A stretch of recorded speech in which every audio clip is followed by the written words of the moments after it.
Our speaker tonight is Alisha Nadeem, who works for Six Engineering. Some of you may remember Nick Howard, who was the CEO of Six Engineering, who used to serve on the CIE Council. But we welcome Alisha to come and talk to us about HAZOP, the fundamentals thereof. Alisha, would you like to turn your camera on, please, so people can at least say hello to you? And then I'll hand over to you. I'm currently working from a desktop, which webcam isn't available, but I'm still able to share my screen. Is that okay? Oh, okay. Righty-ho then. Over to you. Perfect. Thank you.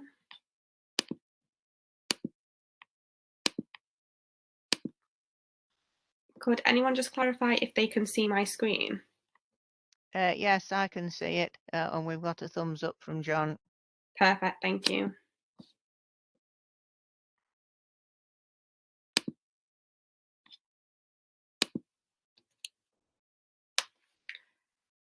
Hello, so today we'll be talking about HAZOPs, the basics and fundamentals from a graduate perspective.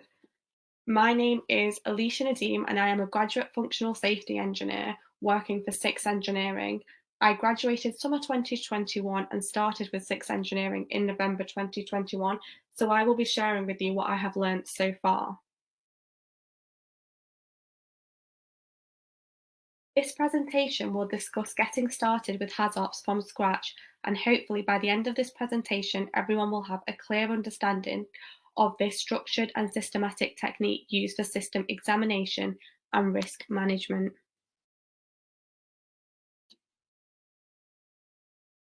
So what is a HAZOP? A hazard and operability study is a structured and systematic technique used for a system examination and risk management. So simplistically, it is used as a risk assessment tool. HAZOPs are most often used as a technique when identifying potential hazards in a system and identifying operability problems which are likely to lead to non-conforming products. A HAZOP is a theory-based approach that assumes risk events are caused by deviations from design and operating intentions. Such deviations are identified by using a set of guide words as a systematic list of deviation perspectives. This approach is a unique feature of the HAZOP methodology as it helps stimulate the imagination of team members when exploring potential deviations. But when are HAZOPs needed? So HAZOP studies are typically performed when new facilities are built, when new processes are introduced, or changes are made to existing processes.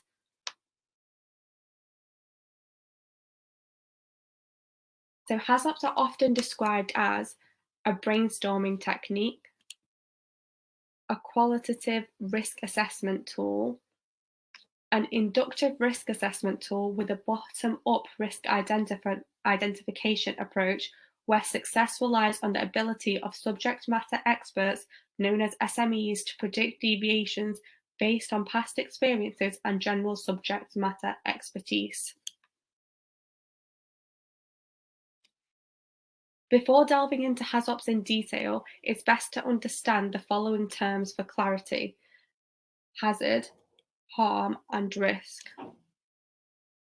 A hazard is a potential source of harm. Deviations from design or operational intent may constitute or produce a hazard.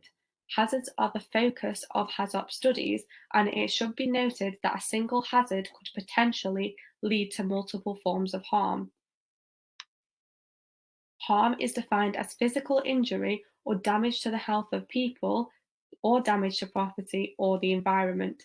It is a consequence of a hazard occurring and may take many forms.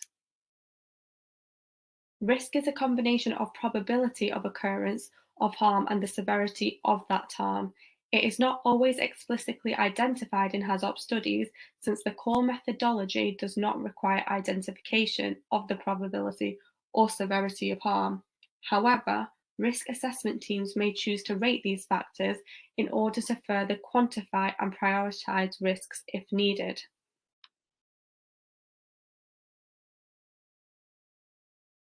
So when are the HAZOPs used?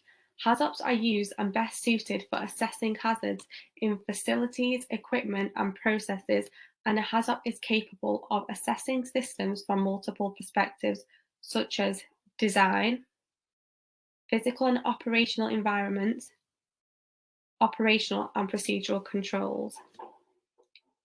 In terms of design, HAZOPs are used when assessing system design capability to meet user specification and safety standards. HAZOPs are used when identifying weaknesses in systems. In terms of physical and operational environments, HAZOPs are used when assessing the environment to ensure the system is appropriately situated, supported, serviced, or contained. And in terms of operational and procedural controls, HAZOPs are used when assessing engineered controls, sequences of operations, procedural controls.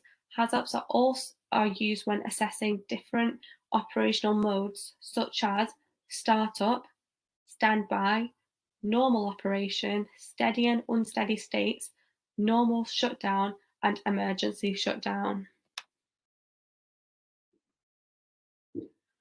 So what are the advantages of HAZOPs and why are they conducted? They are helpful when confronting hazards that are difficult to quantify. They are useful in finding hazards rooted in human performance and behaviours. They are useful in finding hazards that are difficult to detect, analyse, isolate, count and predict. HAZOP methodology doesn't force you to explicitly rate or measure deviation probability of occurrence, severity of impact, or ability to detect. HAZOPs function of a built-in brainstorming methodology, encouraging creativity. HAZOPs are comprised of a systematic and comprehensive methodology, and HAZOPs are more simple and intuitive than other commonly used risk management tools. The HAZOP analysis process is executed in the 4 phases as illustrated below: definition, preparation, examination, and documentation follow-up. So these are the 4 phases the HAZOP methodology is constructed of. So the definition phase consists of defining the scope and objectives, defining the responsibilities, and selecting the team. So the preparation phase consists of planning the study, collecting data, agreeing on the style of recording, estimating the time, and arranging a schedule. The examination phase consists of dividing the system into parts, known as nodes, selecting a part and defining the design intent, identifying the deviation by using guide words on each element, identifying the consequences and causes, identifying whether a significant problem exists, identifying protection, detection, and indicating mechanisms, identifying possible mitigating measures, agreeing on actions, repeating this for each element and therefore each part, and finally the documentation and the follow-up phase consists of recording the examination, signing off the documentation, producing the report of the study, following up that actions are implemented, restudying any parts of the system if necessary, and producing a final output report. The definition phase typically begins with preliminary identification of risk assessment team members. It should be a cross-functional team effort relying on specialists who are referred to as subject matter experts from various disciplines with appropriate skills and experience. They should display intuition and good judgment. SMEs should be carefully chosen to include those with broad and current knowledge of system deviations. It normally tends to be one individual from each relevant and respective engineering discipline relevant. They should always be carried out in a climate of positive thinking and frank discussion where all members feel comfortable discussing and raising concerns, ideas, and thoughts. During the definition phase, the risk assessment team must identify the assessment scope carefully in order to focus effort. This includes defining system boundaries and key interfaces, as well as key assumptions that the assessment will be performed under. The preparation phase typically includes the following activities: identifying and locating supporting data and information, identification of the audience and users of the study outputs, project management preparations, consensus on template format for recording study outputs, consensus on HAZOP guide words to be used during the study. HAZOP guide words are key supporting elements in the execution of a HAZOP analysis according to IEC Standard 61882. The identification of deviations from design intent is achieved by a questioning process using predetermined guide words. The role of the guide word is to stimulate imaginative thinking, to focus the study, and elicit ideas and discussion.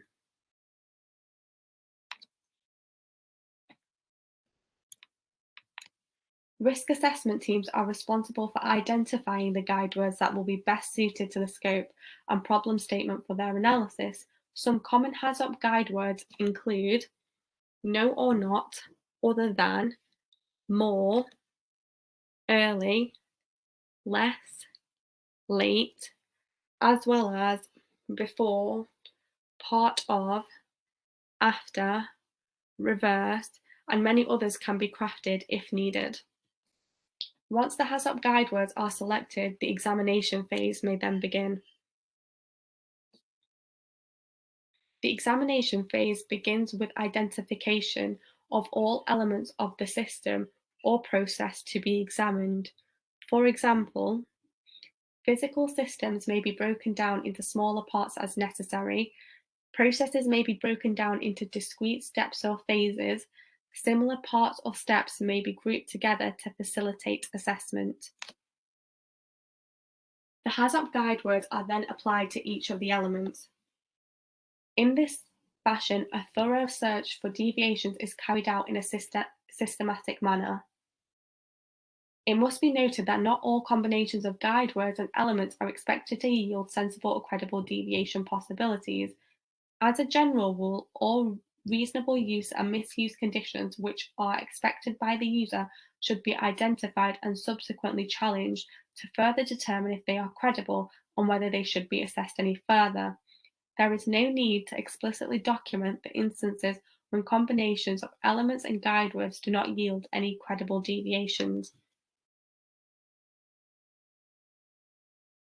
So this is how a typical HAZOP examination would go. With the whole HAZOP team, the overall design will be explained so everybody has a good basic understanding of the design where each individual has their speciality. The design is then split into separate parts. These parts will typically be known as nodes. Once a node has been selected, it will be examined and the design intent explaining what this node does will be agreed upon.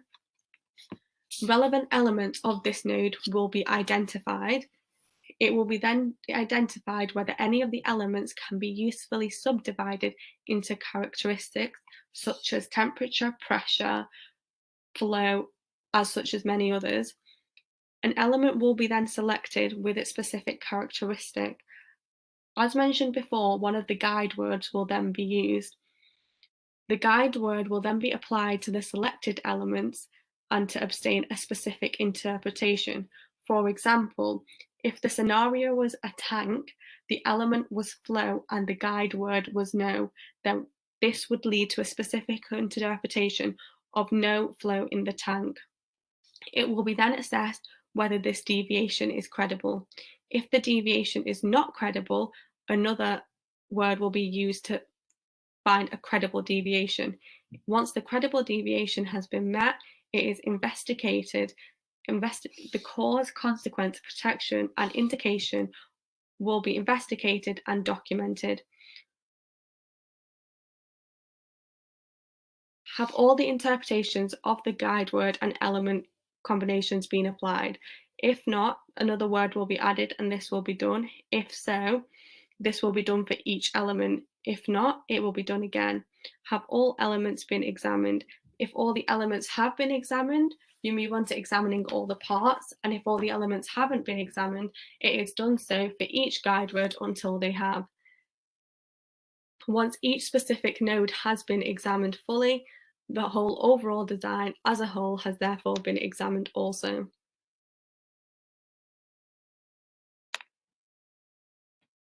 The documentation of HAZOP analysis is often facilitated by using a template recording form as detailed in IEC Standard 61882. Risk assessment teams may modify the template as necessary based on factors such as regulatory requirements, need for more explicit risk rating or prioritization, company documentation policies, needs for traceability or audit readiness, and there may also be many other factors. So here is what a typical HAZOP worksheet looks like. So for 6 engineering, our HAZOP facilitator is Nick Howard. So this is always a key piece of information which should be on the HAZOP worksheet just for credibility. Once the separate nodes have been identified, the design intent is useful to have on the worksheet so everyone can always refer to it and it's clear. Each subsection should have its own reference number to make it easy to refer back to. Once a parameter is chosen, such as temperature, the guide word that then should be chosen, for example, this could be no. The possible cause of this would then be possible causes would then be analysed and the consequences from them. The severity and likelihood would then be ranked, which would give you a risk. Safeguards would then be discussed to reduce the risk. Actions would also then be discussed, and an SME would then take ownership for this action to ensure it would be completed. When conducting a HAZOP, it is always important to have a very good risk matrix. This will help with the risk ranking. So for example, this particular risk matrix, on the left-hand side, it displays the impact of the hazard, and on the bottom, it explains the likelihood. So for example, if a hazard was deemed to be major, but it was very unlikely to happen, this would be its particular risk.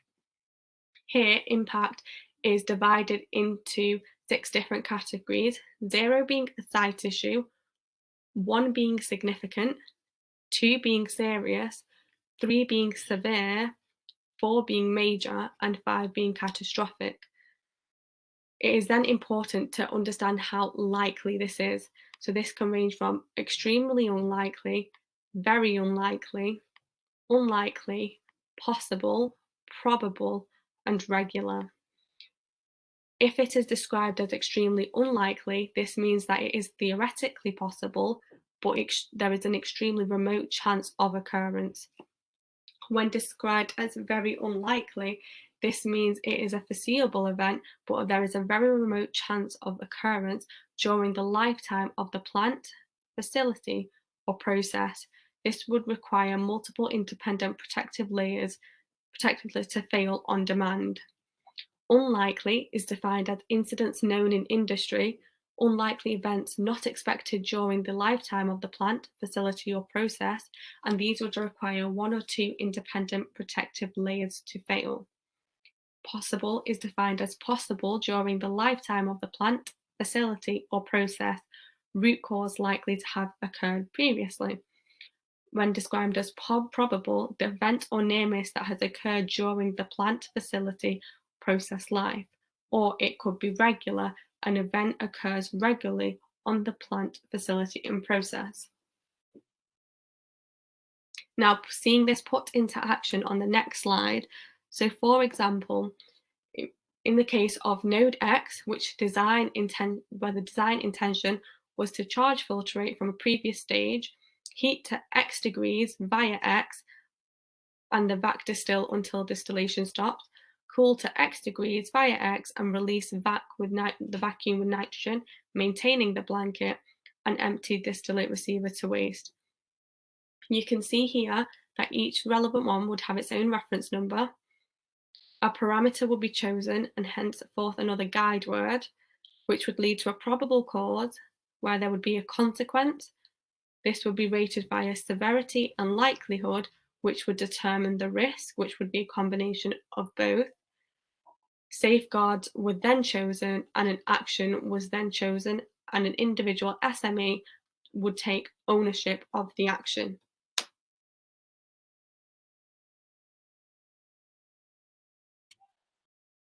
So these are the 5 HAZOP mistakes I have identified over the HAZOPs I have been part of.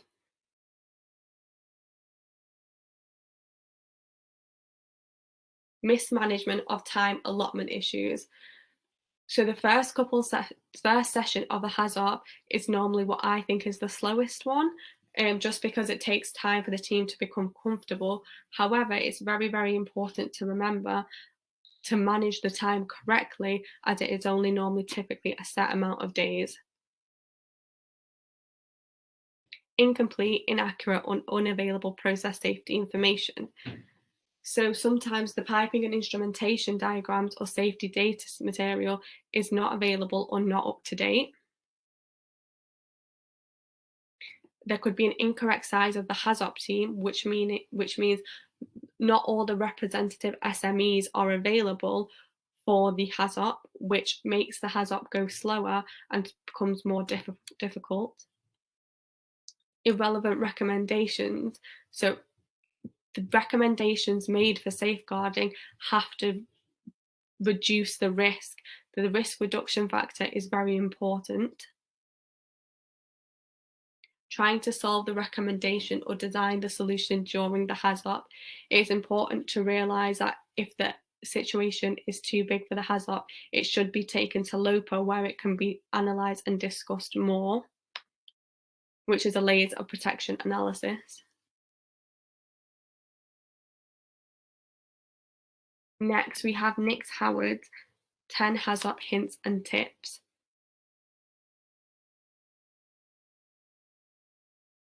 Number 1, P&IDs. For whatever process you want to examine, you will need piping and instrumentation diagrams. They need to be up to date, so take the time to walk the lines and mark up any changes and update them.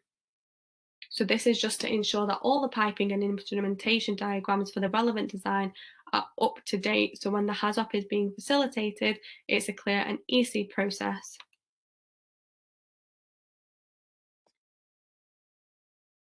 Number 2, operating procedures. These will help to determine the process description and the HAZOP team when completing the studies. Again, it was ensuring operating procedures are up to date and available. Number 3, supporting documentation.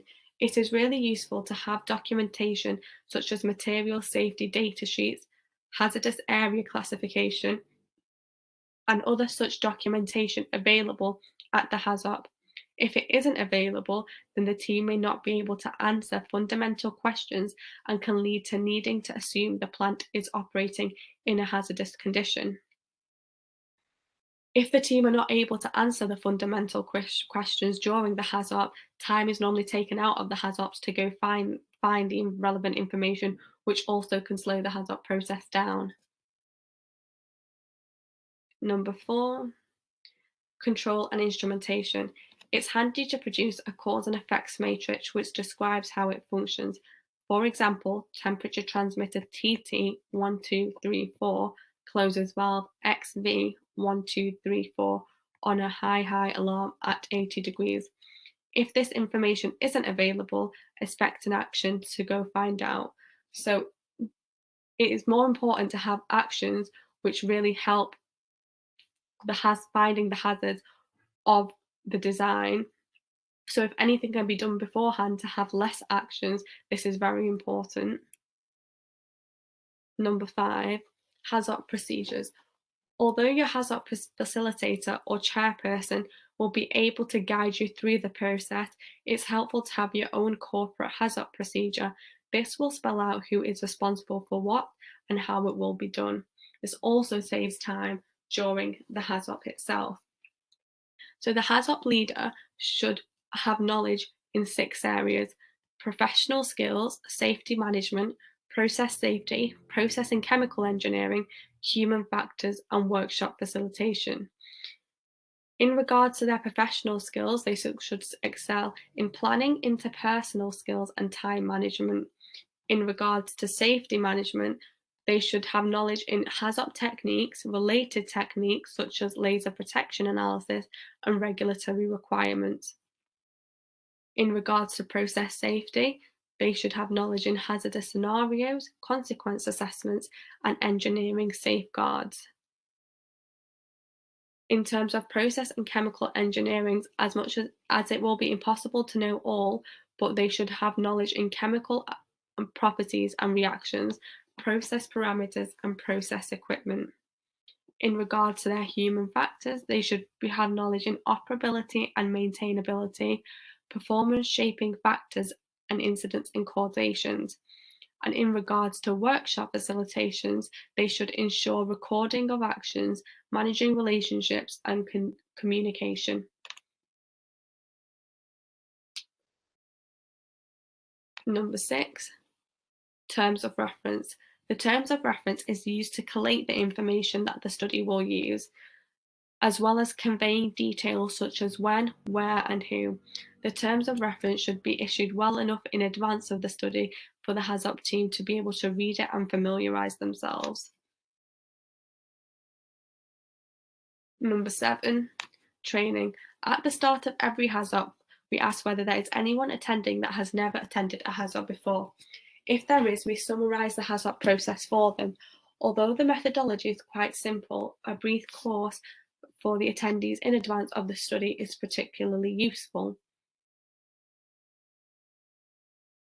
Number 8, software. There are various software packages about which are very powerful, however, they come at a price. We recommend sticking to basics and using Word or Excel, at least for the first few studies. Number 9, reporting. A formal HAZOP report is needed with a document number. This must be provided by the facilitator in most cases.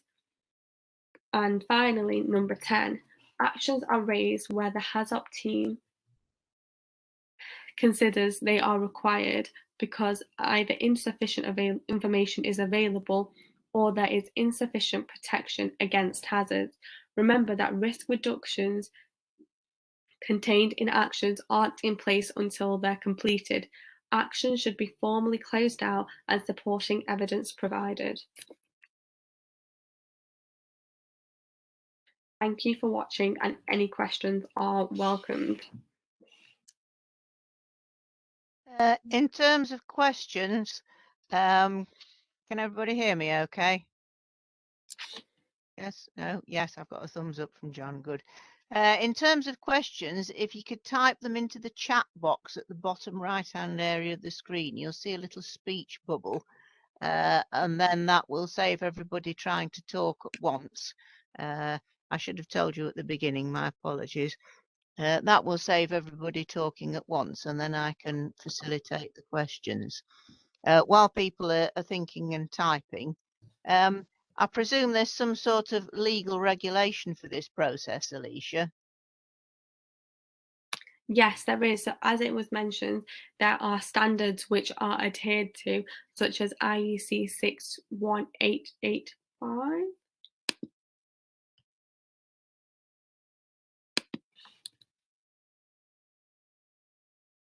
Right. I've had a question from 61882, sorry. Oh, sorry, you're still answering that one. Yeah, sorry, it was 61882. Right. And do you have to sort of file the results with anybody when you've finished? Is there some regulatory body that needs to have the paperwork filed with them? Yeah, so there's competent authorities which have standards that we should adhere to, such as the HSE. Right, okay. I've got a question from Sarah Juliff. What industries have you seen HAZOP applied in over the last 3 months? So most HAZOPs typically are in chemical production, but the ones I have had been a part of are in like the fertilizer industry and the pharmaceutical industry. There's a question from Usama. Apologies if I've mispronounced that. How are the boundaries of the nodes defined? Is it an objective decision or can it vary based on opinion? So at the start of the HAZOP, as the facilitator and everybody part of the HAZOP team is present, the boundaries will then be identified and clarified.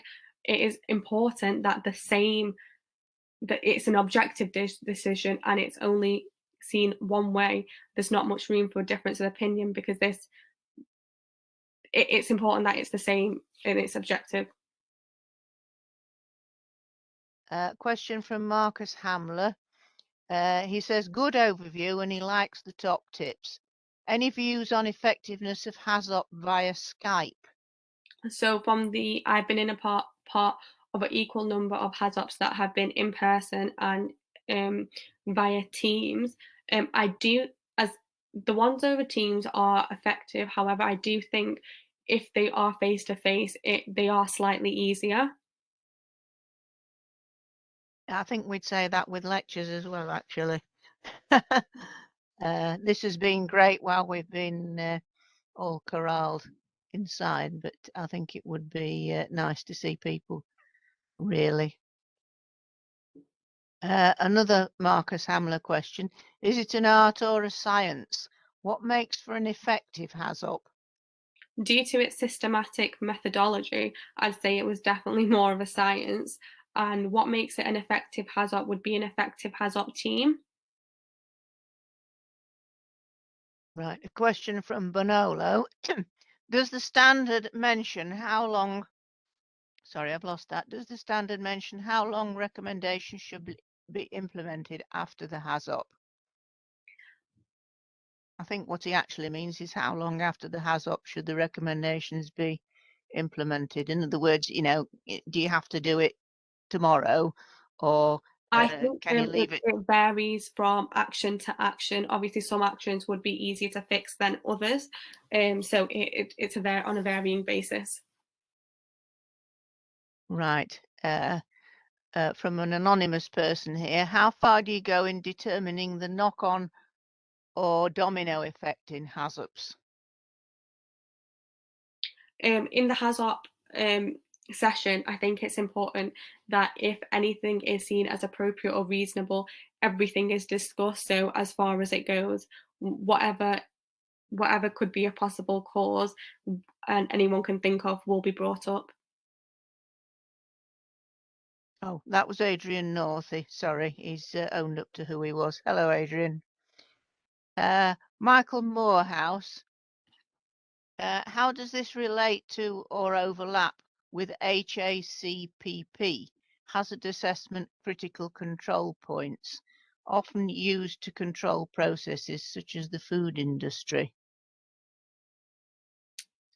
To be totally honest with you, I'm not sure what the other risk assessment tool is, so I'm not too sure. Okay, fair comment. Has anybody else got any questions? We seem to have come to the end of the typed ones. Oh, Michael says fair enough. Well, if you don't know, you don't know, do you? Usama asks, what are engineers like in their participation? Is it difficult to get hold of them and be open to changes? Um, I think engineers in a HAZOP, they're all very good with their communication. However, towards the start, it is tends to go a bit slower, and everyone holds back.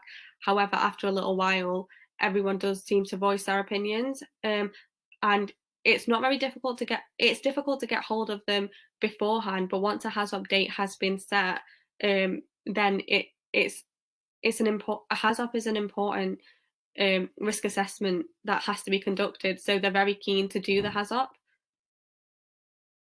Right, okay. Adrian says good talk, thanks. I think we've come to the end of the questions there. If nobody has any more questions. Okay. Well, thank you very much, Alisha, for talking to us. That was most informative. Obviously, the questions show how much people were listening. There's a few more coming now.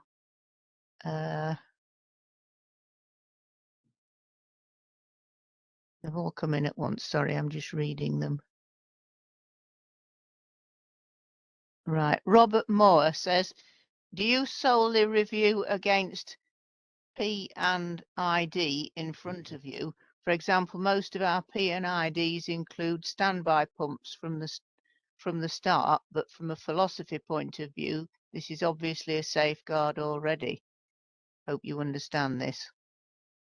The PNIDs are obviously very important, but it's a combination of the PNIDs, design intentions, and the general experience and knowledge of the whole HAZOP team present. So each of the SMEs will specialize in a particular part of the plant. So it's not just solely reviewed against the PNIDs, it's also their knowledge. Bonolo asks, is it feasible to perform HAZOP for operating procedures?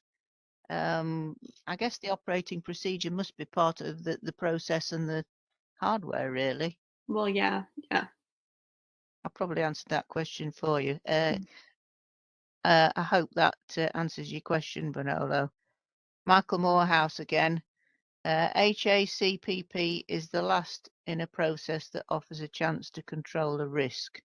I think he was just clarifying his question. It says it relates only to the last point in a process where a hazard can reach a customer and the controls at this point. HAZOP assesses the full process from start to finish, looking at risks to all personnel, not just to customers, is his understanding. Well, maybe you'll come across HACCP at some stage. Marcus Hamler, what seems to be the ideal size of the team? I think that's very dependent on the actual process. If it's a smaller plant, it'll therefore be a smaller team. If it is a bigger plant with different subsections, the team will be bigger because there'll be more responsible personnel. Right. I think that seems to be the end of the questions. Okay, so thank you very much for talking to us, Alisha. I think judging by the number of questions, that sort of generated quite a lot of interest. I have remembered to record this lecture, and in due course it will be on the CIE YouTube. For anybody who's not on our mailing list, if you get in touch with me in a few days, I can send you a link to it, or alternatively, if you drop me a line if you'd like to go on our mailing list, please send me an email requesting that and I can put you on. So I think that's just about everything. So I'll say thank you and good night to everybody. Thank you very much. And Steve Pallant is clapping. Thank you, Steve.